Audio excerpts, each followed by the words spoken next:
গল্পে আসার আগে আমার বিয়ের দিন কি হয়েছিল সেটা একটু বলি। আমার বিয়ের দিনে আমি অনেক খুশি ছিলাম, কারণ আমি প্রেমের মানুষকে বিয়ে করেছি। কিন্তু সমস্যা ছিল, আমি একটু সন্দেহ করতাম যে আমার বয়ফ্রেন্ড মানে এখন যে আমার জামাই, তার আদর সোহাগ করার ইচ্ছা কম। ডেটে গেলে সে হাত ধরতো কিন্তু কিছুই করতো না। আর বিয়ের দিন খেয়াল করলাম ওর বাবা মানে আমার শ্বশুর আমার দিকে কিভাবে যেন তাকায়।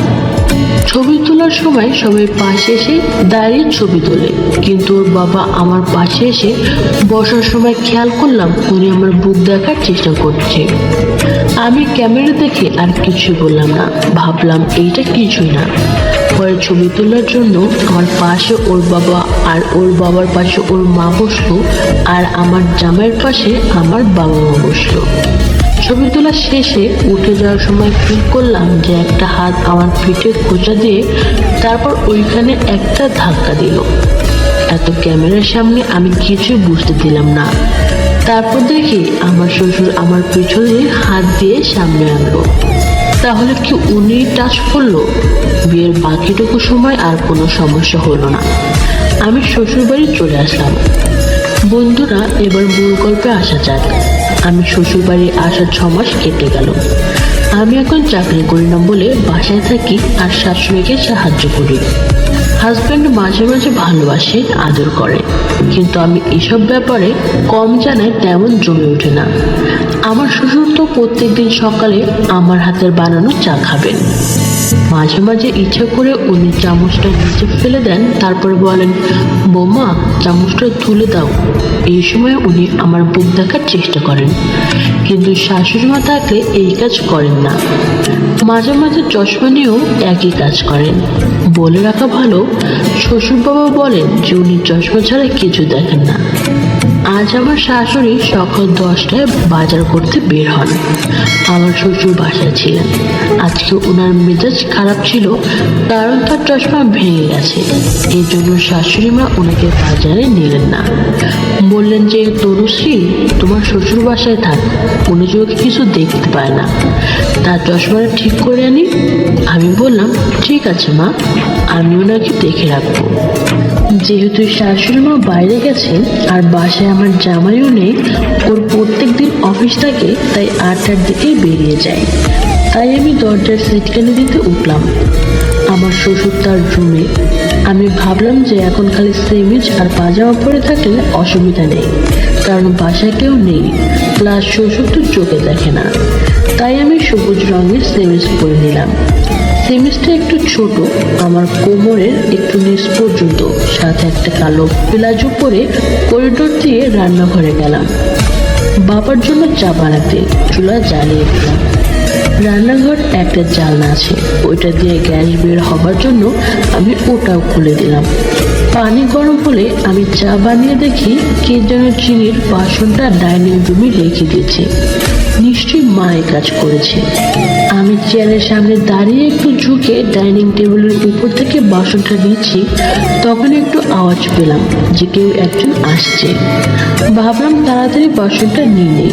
যখন সোজা হয়ে দাঁড়ালাম তখন বুঝলাম কেউ আমার পিছনে দাঁড়িয়েছে। একটু আর চোখে দেখি আমার পিছনে শ্বশুর বাবা লুঙ্গি পরে খালি গায়ে দাঁড়িয়ে আছে। শ্বশুরের গায়ের রং শ্যামলা, সারা গায়ের চামড়ায় বয়সের ছাপ, সামান্য বুড়ি আছে।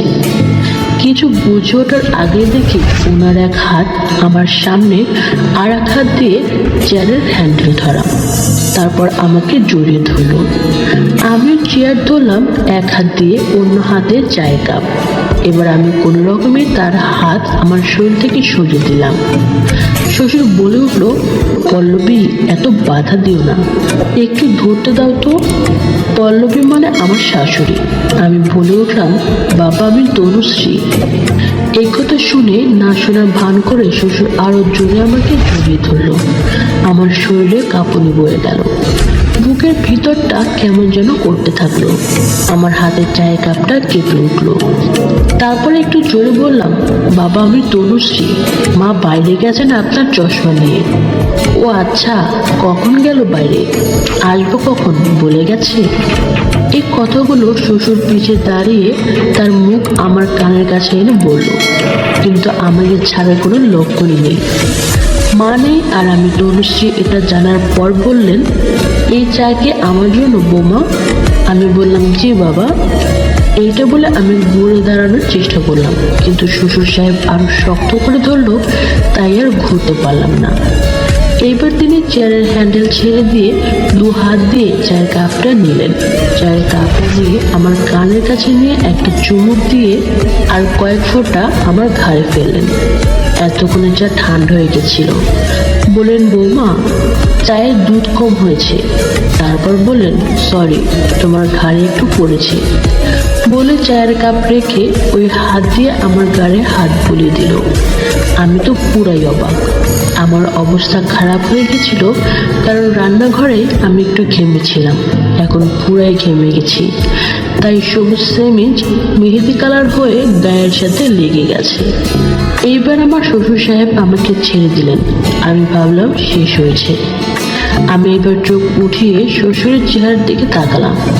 দেখে উনি আমার বুকের দিকে তাকিয়েছেন আর একটু একটু হাসছেন। বললেন, কি ব্যাপার তনুশ্রী, তুমি তো একেবারে ঘেমে গেছো, তোমার ওগুলো তো দেখা যাচ্ছে। আমি তার কথা শুনে অবাক।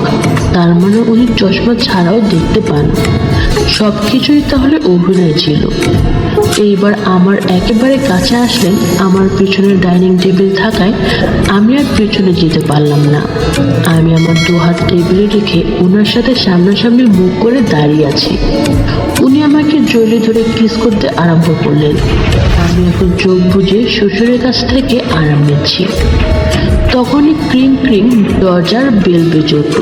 আমার শ্বশুর তাড়াতাড়ি করে আমাকে ছেড়ে মেজ থেকে তার লুঙ্গি নিয়ে রুমে চলে গেলেন। আমি একেবারে হাঁপিয়ে গেছি, তাই কিছুক্ষণ দাঁড়িয়ে থাকলাম ওইখানে টেবিল ধরে। তারপর দৌড় দিয়ে রুমে গিয়ে একটা জামা গায়ে দিয়ে হালকা সেন্ট দিয়ে দরজা খুলে যাব, তখন দেখি শ্বশুর উনাদের বাথরুমে ঢুকলেন। আবার বেল বেজে উঠল।